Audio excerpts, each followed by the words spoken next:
Israel is out.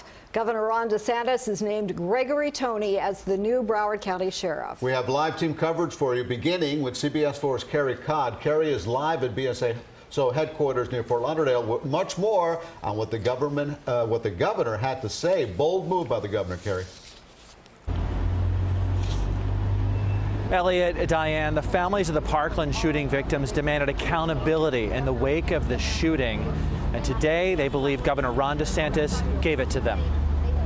Florida Governor Ron DeSantis fulfilled a campaign promise Friday, removing Broward Sheriff Scott Israel from his position.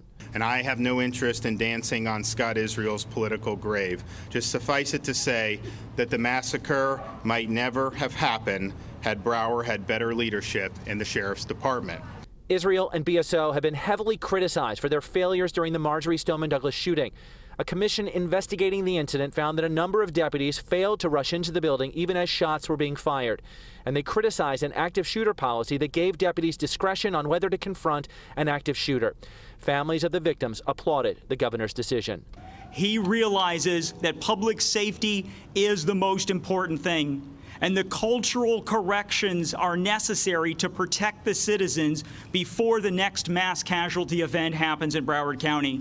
Choices have consequences. The choice of may go in versus shall go in. There's consequences. And so I do think changing the top and a different philosophy and different personnel decisions will make a difference. The new sheriff is a man named Gregory Tony. He's a retired police sergeant from Coral Springs. He has a doctorate and runs a company that specializes in active shooter training. He's also been focused on efforts to train civilians on stop the bleed techniques, a particular point of emphasis for families of the Parkland victims. Tony addressed BSO. I am not here for any type of political, grandiose, or agenda. I'm here to serve. I'm here to provide you with the best leadership that I can provide, as well as with any type of expertise and training agendas and any other equipment elements that's been lacking here. It's coming your way.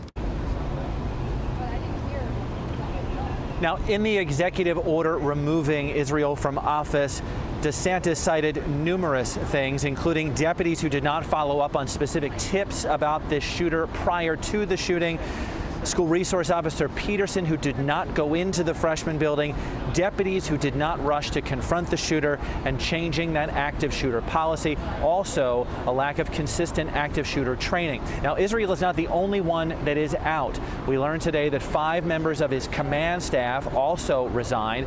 Several of them, in their separation orders from the agency, said they believe the decision by Governor DeSantis is, quote, unjust, unquote. Live at BSO, Carrie Codd, CBS 4 News.